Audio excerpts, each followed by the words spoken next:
excited to get an opportunity to share with you today. We're going to get into the Bible in one spot, Philippians chapter 2. So you can click there, turn there if you want to. I'm going to be reading out of the New Living Translation. So if you got a digital version, that's what I'm going to be reading from. If you got a paper version, follow along. It may sound just a little different than what you got there. But I want to talk to you today a message that I feel like the Lord has laid on my heart, entitled Resetting Our Expectations. Don't you know every now and then we need our expectations reset because we got the wrong expectations? I have a weakness for technology, like I'll confess. Some women have a lot of shoes. I have a weakness for technology, okay? It's the weakness inside of me. And so I love when a new iPhone comes out. And so I don't always buy it right away because I struggle to pay them full price. I wait for a little while for it to come down. But I always can't wait to swap out my phone. And every time I do, I go and I sell my old phone myself. I don't give it to them because I know I can make more myself than letting somebody else make money off me. And so, I mean, it just makes sense. And so one of the things I do, though, every time I get a new iPhone to my old one is I do a hard reset. Take it all the way back to the very beginning, the factory, the way it is, because there are things on my phone that I want. And I realize that if I'm about to sell it to somebody, that there may be things that on my phone that they don't want. Well, the other reality is they don't need. And so either way, I reset that thing all over again. Because when they get that phone, they expect to get it in a way they can set it up the way they want it. And sometimes in life, we kind of need that same moment to have our expectations kind of get a hard reset. Man, I could go so many ways with this. Like, I really think this would be a fun sermon series sometime for us to dive into, because I think we could talk about resetting our expectations in our marriage, in our families, in our finances. I mean, oh yeah, I know, like no amens there. Like, it got quiet. But there's so many ways the Bible kind of shows us the expectations that the Lord has for us, but a lot of times we have our own set of expectations. And so what do we do when expectations don't line up?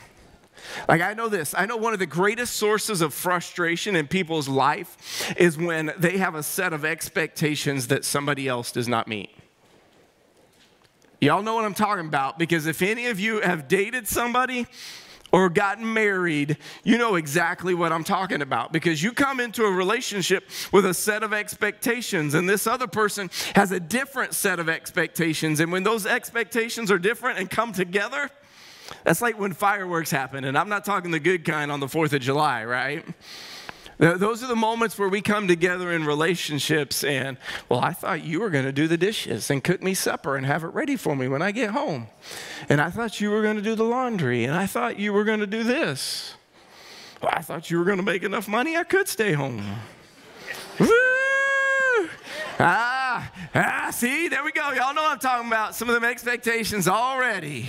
We have these expectations of our family, right? Like, if you got kids, like, I thought the fact that the dishwasher was empty and you got dirty dishes, you'd have stuck them in the dishwasher. Like, I didn't think I'd have to say that. I thought you'd see that pile of clean clothes on your bed that you would just go ahead and fold and hang up and put away. I didn't think it needed me to actually tell you what to do with those clothes. Parents out there are like, yep, I'm feeling you. All the kids are like, I should have went with the Lone Star Kids today. This is not going the way I thought. Yes, you should have.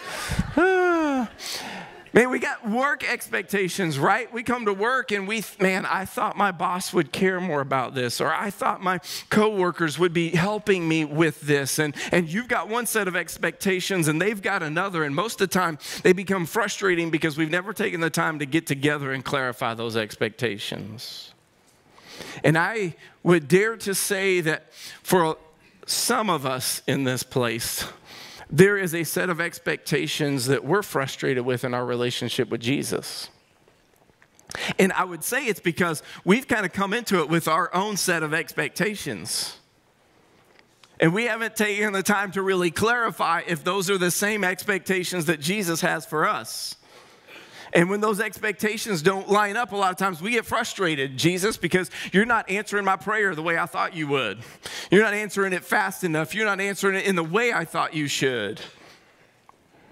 And so in those moments, what do we do when our expectations aren't being met? And I think those are the moments where we need to have those expectations reset.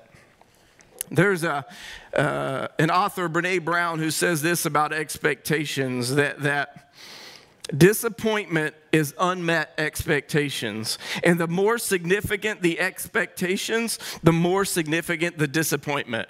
Any of y'all there? Man, I'm a guy who has high expectations. Like, I'm not going to lie. When it comes to roping, every time I back into the box, like, I'm already thinking about winning. Like, I'm not there just to sling a rope and hope. Like I'm getting in the box thinking, man, I want to win this thing. And so every time I don't, which has been every time, there's this disappointment inside of me because I haven't won yet, because my expectation is high. But I'm not going to lower my expectations to lower my frustration.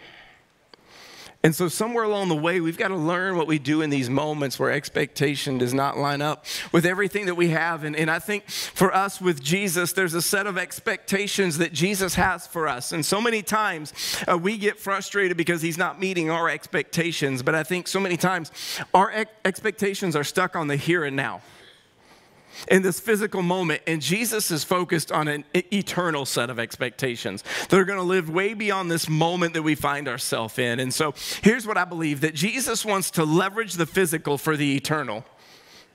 And if we could get our mind around that set of expectations, Jesus never comes with just this moment in mind.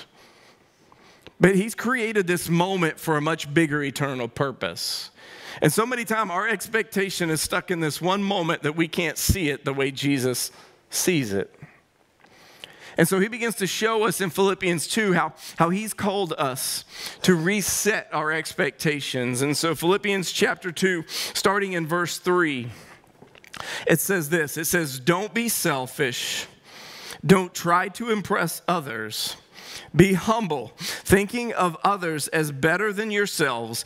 Don't look out only for your own interest, but take an interest in others too." Like, can I just stop there right now and say, those first two verses, like, we're all guilty, right?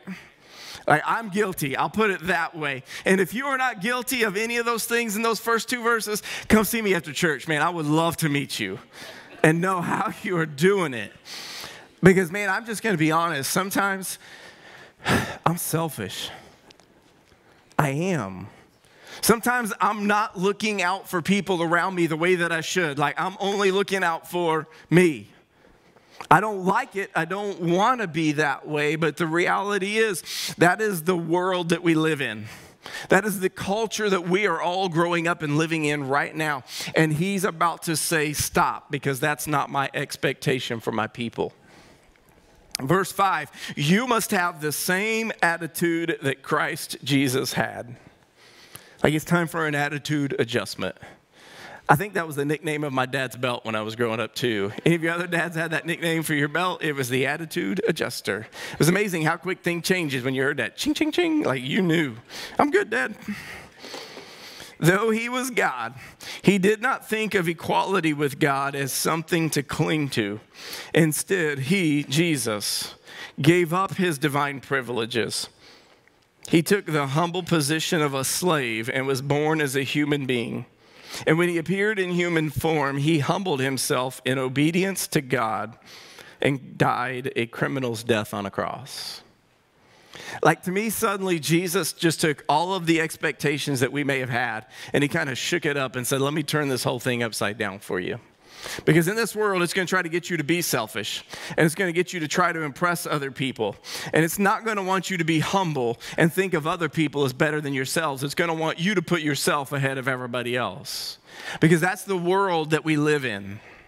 That's the sinful nature that's broken inside of us. And so he calls us in verse 5 to have the same attitude, to have the same mindset that Christ Jesus had. And so how do we think and act the way Jesus has called us to think and act is the question that we have to do.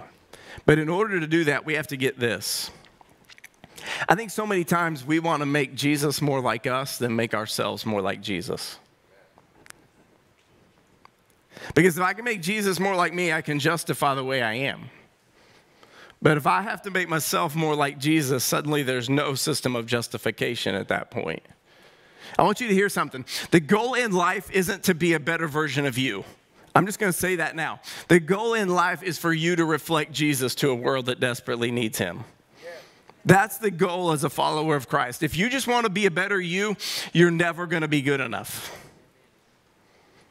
But if we can learn a little bit more each day to look like Jesus to a world that needs to see Jesus, then we'll be getting what he's saying here when we turn our priorities upside down. And so the first thing that I want us to get here is Jesus is trying to get us to understand is this: be clingy. And I don't mean clingy like that girlfriend you had once in high school that like followed you everywhere. Like, I'm not talking about that kind of clingy. I'm not talking about clingy like static electricity in your clothes and you can't get them to stop sticking to you everywhere. But Jesus was clingy to the right thing. In verse 6, it said, though he was God, he did not think of equality with God as something that he could cling to. So there were some things that Jesus knew he had to let go of, but there were also some things he knew he had to hold on to, that he had to cling to. I mean, he's God of the entire universe, the one who created everything, who sustains everything, who gave up all of those things, did not think the position that he held was worth holding on to. He was willing to let it go. I mean, if you think about it this way, that the very people that were yelling, crucify him, were using the breath that he was giving them permission to breathe to yell, crucify him. Like, I'm glad that was Jesus. Because if I had that power, I would like turn into Darth Vader and start doing the force choke out of people like that. Like just, I know. You're like, it's a good thing I'm not Jesus. I'm telling you, I'm not there yet. But Jesus laid all of those things down. But you know what he did cling to? It goes on to say what? That he was obedient to God and died a criminal's death on the cross. Jesus clung to the will of the Father, and he clung to reaching out to people that were lost and broken so that they could be saved.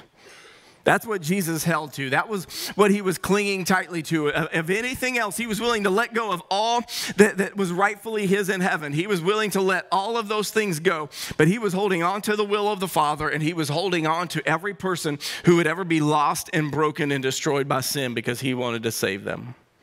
And there was nothing else in this world that was worth holding on to than those two things to Jesus. See, there are certain things you and I need to cling to. But the problem is if we start trying to grab everything, we lose sight of holding on to the right things. And we live in a world that tries desperately to get us to cling to all that we can. Right? We cling to money. We cling to our bank accounts. We cling to our houses. We cling to our possessions. We cling to our jobs. We hold tightly to so many things. But Paul said in verse 3, he said, don't do anything out of selfish ambition. So much of what we cling to is motivated by me and something I want to get for myself.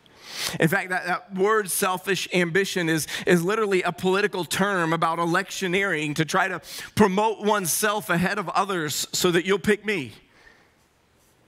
Like, I get so tired of political season right now. I mean, I would love to turn this whole political system upside down. Like, how about you just tell us what you're for and how you're going to make things better and still telling us how bad everybody else is? Like, that's why I'd never make it as president. Like, But this idea of selfish ambition, and Jesus is like, I don't cling to any of those things. I give those things up because it's not about me and what I want. It's about the will of the Father and what he's called me to do. He was showing that he was serving the Father by what he was choosing to hold on to. The thing that you're clinging to most in life is the thing that you are serving with your life. Crickets, I know, like, let that soak in for just a minute. The thing that you are clinging to the most in life is the thing that you are serving with your life. And so the question is that Jesus? And we hold on to a lot of things, but at the end of the day, that house is going to rot away and be worth nothing. At the end of the day, all of that money in the bank account one day is going to be gone. Even the very people that you and I try to cling to one day are going to pass away. And all we're going to have is Jesus one day. And I think sometimes Jesus strips away all of those other things in life so we can learn how to cling on to the one thing that matters most, and that's Jesus and reaching people that need him. And that's the example, that's the expectation that Jesus is putting in front of his people here in Philippians 2. Cling to the right thing, but then he also goes on, and we have to get this, is we have to hold loosely all of the other things. Because Jesus gave up his privileges. Verse 7, it said, instead, he gave up his divine privileges. See, we got to understand, when Jesus gave up all of the privileges of heaven that he had, he subjected himself to the same limitations that you and I face. He faced suffering. He was mistreated by people. He was misunderstood by people. He was hated by people, and he was eventually killed. And he was doing everything he could to help them. He was feeding people that need to be fed. He was healing sick people. He was setting spiritually oppressed people free. He was casting out demons. He was doing all that he could for those people that end up still, at the end of the day, crucifying him. But rather than keep a hold of what he felt like he was owed as a privilege, he let that thing go. See, if we're not careful, and we hold on to the wrong things and start holding on to the privileges we have, like we're owed them, we lose sight of the real thing. And Jesus is like, look, it's not about the privileges I get. He gave up everything and came to earth in the poorest of terms possible.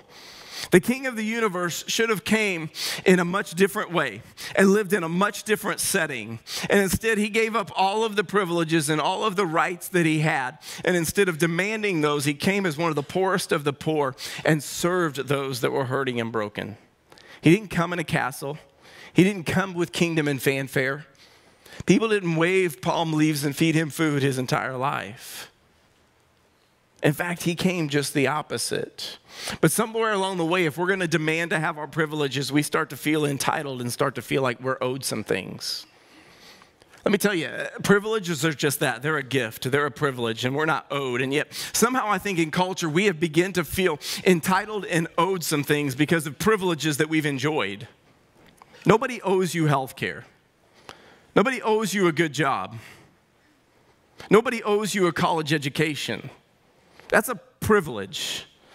Because of the country we live in, it's a privilege that a lot of people have gotten to enjoy, but it's a privilege. It's not something that we're owed, but somewhere along the way, when we start feeling entitled to those things and we lose sight of them as privileges that we simply hold loosely, things begin to change. And people who feel owed things are owned by the things they feel owed. Tell me I'm wrong. Take one of those things away that they feel owed, and look what happens. They will lose their ever-loving mind. And they'll get angry, and they'll get frustrated, and they'll get offended. And the people that you thought they cared about, they're suddenly willing to walk away on when they take one of those privileges away. Because if you're not careful, the things that you feel like somebody owes you will begin to own you. And that's why Jesus said, look, there's only one thing that owns me. That's doing the will of the Father and reaching people that are lost and broken. And so these privileges are things that I've got to enjoy, but I'm willing to hold them loosely and give them all up if it means that's what it takes to follow the will of the Father and reach people that are hurting and broken. And yet we live in a world that's trying to tell us, you get what you're owed, and you get what you have a right to, and you should have these privileges just like everybody else. And Jesus turns his kingdom expectations upside down on what the world tries to tell us how we ought to live. And then the other thing that Jesus does to me, and this is the part that to me is just the most amazing piece, is it says that he humbly served. Verse 7 says that he took the humble position of a slave and was born as a human being. And when he appeared in human form, he humbled himself. Twice this word humble has shown up. In obedience to God, and died a criminal's death on a cross. We got to understand that the path to humility is paved with obedience to God. Somewhere along the way, to be a humble person means it's not about what I want, it's about what he wants. I remember when I interviewed for this position here almost 4 years ago, really close to right at 4 years now. I remember sitting in a truck having a conversation with Pastor Randy. We had just gone to Starbucks. I know it's hard to believe Pastor Randy drinking coffee. And I remember him telling me, he said, there's two things that you have to have in order to work well here. He said, you have to be humble and you have to be teachable. And he said, if you are those two things, you're going to love this place. And if you do not have those two things, you're not going to like this place. And I think the reason that he said that, though, is because it's what Christ has called us to be. Be humble, teachable people who are not focused on ourselves and what I can get from me, but are focused on others and what's best for us. So you want to expose real quickly how selfish you are? Let me give you a really quick litmus test. If you think you're right most of the time or all of the time, you're probably a selfish person. Ooh, I know, like don't look at anybody next to you so they don't think you're talking about them, all right? Eyes straight ahead from here on out. If you use the word I and me more than us or we, you might be a selfish person. If I go to your social media account and all I see is 527 pictures of you and nothing else on your social media account, you might be stuck on yourself just a little bit.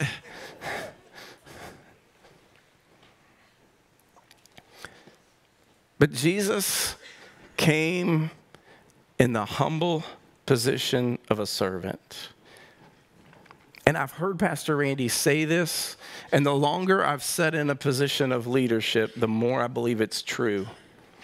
So many people write great books about leadership, but nobody writes a great book about what it means to serve. And I'm convinced that the best leader in history was Jesus. Because he took 12 guys that you and I, on our best day, would have never gotten what Jesus got out of them, and turned it into something that absolutely turned this world upside down and has carried on for more than 2,000 years since his time on earth, from those 12 people.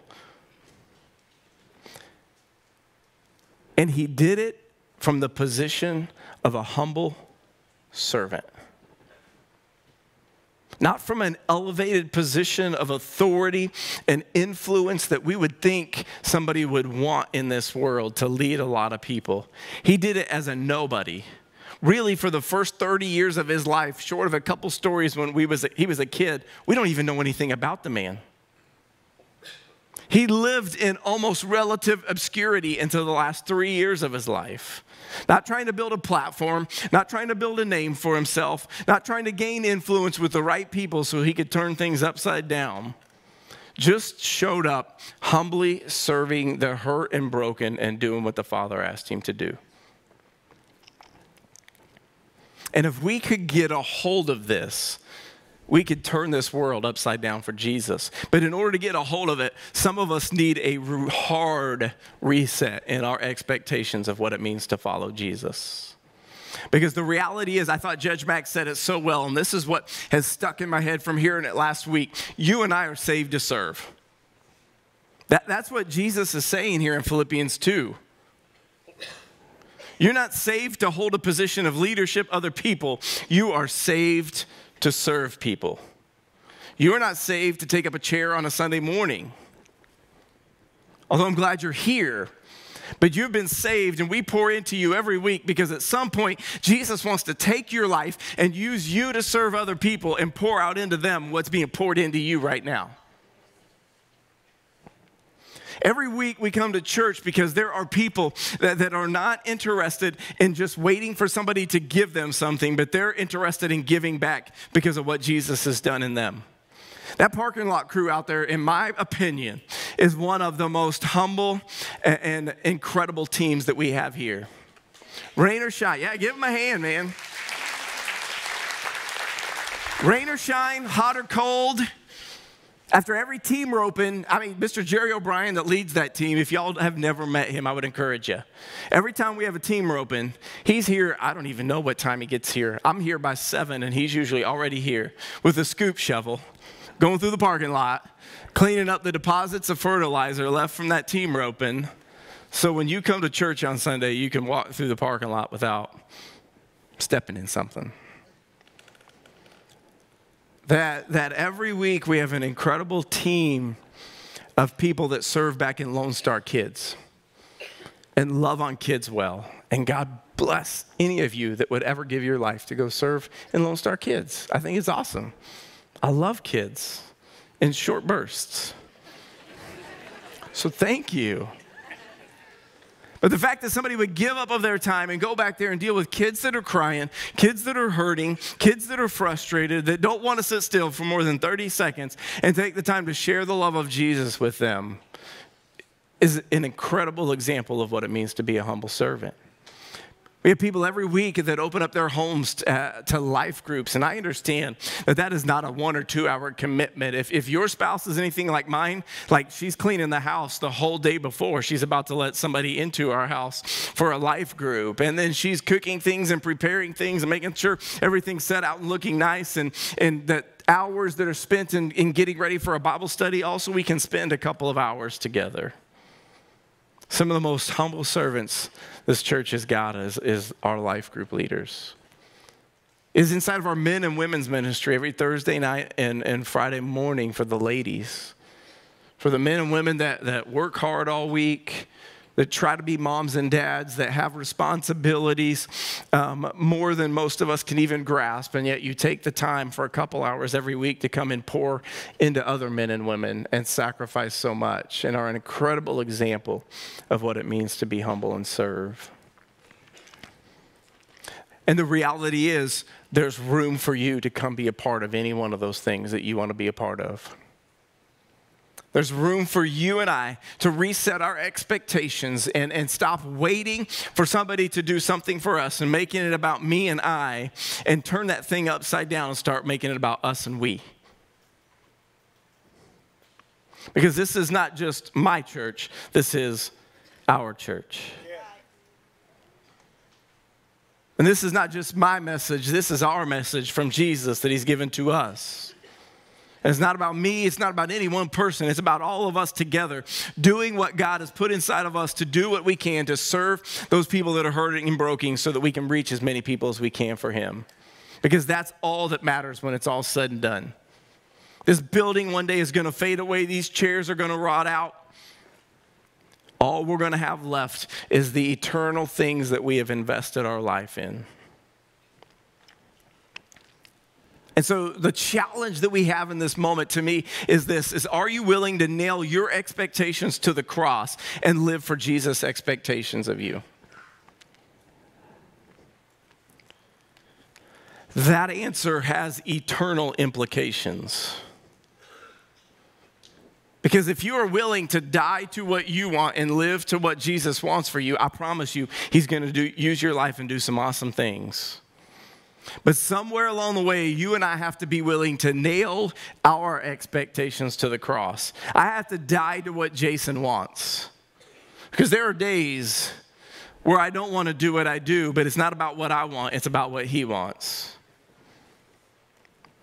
And every day I have to nail my set of expectations to the cross, and I have to ask Jesus for help because I can't do it on my own, to help me live the life you want me to live, Jesus. Anything good you see in me, I promise you, it's not Jason. It's Jesus. And anything you see in me you don't like, that's Jason. that's Jason. Because it's the moment I let my expectations get in the way of Jesus' expectations. And he turns that thing upside down. And to me, man, messages like this are so hard for me to want to preach. They really are. Because I'm just telling you, I don't have it all together. I would love to say I'm the most selfless, humble person I know who never thinks about himself and always thinks about other people. And if you can make that statement, you've just made a contradictory statement. And so that's a whole nother sermon for another time. But I'm not. Like, man, there are days where I get in the way.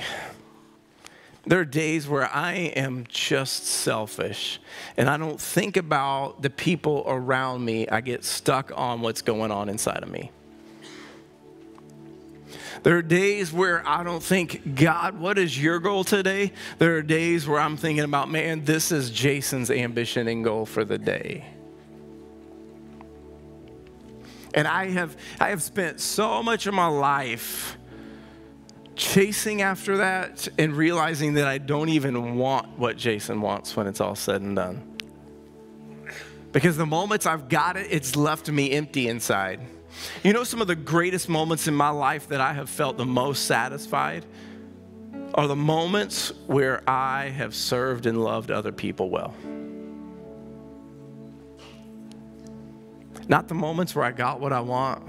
Not the moments where I got to the top, or I got the right possessions or got the right things in my life. As much as I want to win that belt buckle, I understand one day that belt buckle is not going to satisfy anything inside of me. You can ask guys that have chased down Super Bowl rings, or you can talk to women that have made it to the gold medal of Olympics, and they will tell you they get to the top and there's still something missing inside. Because it's not about what we can gain for ourselves. It's about what we can give to others and make a difference in this world for something that's going to outlive us. And that, my friends, is Jesus Christ. See, there's another side to this coin, though. Is there some of you that have come in with this expectation that God could never love me? That I've made so many mistakes, I've sinned so many times, you don't know my rap sheet, you don't know my history, you don't know my story. If you knew me, you would understand why I expect that God could never love somebody like me. But the reality is, I would tell you that Jesus has already showed you how much he loved you by what we just read in Philippians 2. Yes.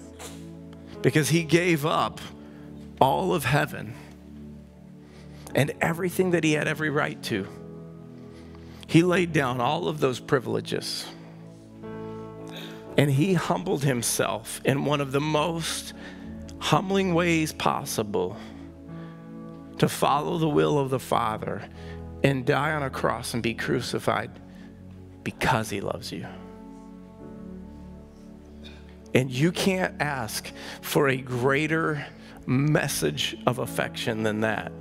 So many people will do something like that for us after we've done something for them. But Jesus isn't waiting for you to get your life right. He's showing now with the long rap sheet that you've got and all the mistakes that you made that he loves you even with that rap sheet. Because he didn't wait for you to get your life together. He said, while your life is still jacked up and broken, I did this for you to show you that I love you before you ever did anything for me. And so you need a reset of your expectations. And I believe God has sent me here today on purpose so that you can know that he does love you. And he does have a plan for you. And it doesn't matter what that history and that rap sheet says. He can take your life and do something incredible with it if you're willing to let go of having your way and start living it his way. With every head bowed and every eye closed, nobody looking around. Maybe you're here in this place and you're that person. Maybe you're watching online and you're that person. Like you feel like, man, Jesus could never love me. You don't know how many times I've failed. You don't know how many mistakes I've made. You don't know my story. You don't know my history. You don't know how bad I've been. And you're right, I don't, but I know how good Jesus is. And his good is better than all of your bad. His love covers all of your sins if you'll just let it. If you'll just make a decision today that it's time to reset the way that you're living your life and stop living it your way and start living it his way, he'll begin to do something incredible in your life. You'll begin to experience his love in a real, tangible way, and he'll start writing a new story with your life the best part is he'll take you to reach people just like you. He won't just save you, but he'll start using you to save other people too. So if you're here in this place, maybe you have never made a decision to follow Jesus and you want to make that commitment today. Or maybe you made a decision to live for Jesus a long time ago, but you know you've just not been keeping your end of the bargain and you want to make a new commitment to Jesus today. If that's you, would you just slip your hand up so that we can put a Bible in it and pray with you today? Is there anybody that would say, Pastor, I want to give my life to Jesus today?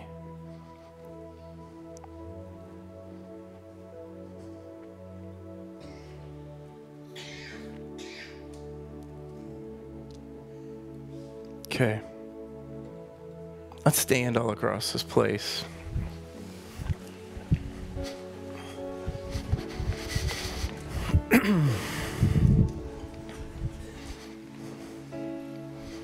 How many of you would be willing to say that maybe God's Spirit has been speaking to you during this message, that maybe there's some things in your life where you've been just selfish, if we can just call it for what it is.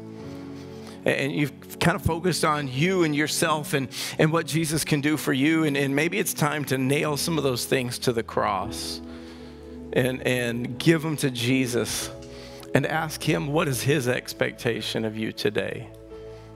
If that's you, would you slip your hand up so we could just pray with you all across this place? I'm raising my hand because I'm here to tell you it's me.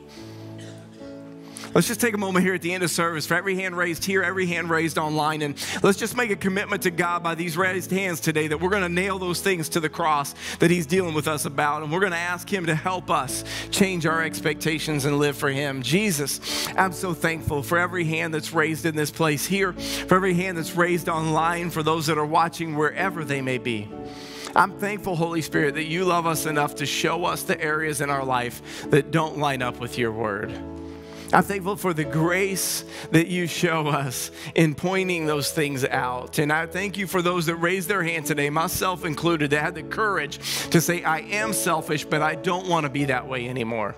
I do focus on myself too much, and it's time to focus on what Jesus wants for me. And I pray that for every hand that was raised, you would help them nail those things to the cross today. I pray that not only would they nail those things to the cross, Lord, but you would begin to speak to our hearts and speak to our lives about how we can live more intentionally for you and stop asking about what's in it for me and what I can get out of it and start thinking about what's in it for us and what we can do to reach more people for you. God, if you're calling us to serve, may we jump in and serve. May we jump in and give. May we do whatever it takes to reach as many people as we can for you, Jesus.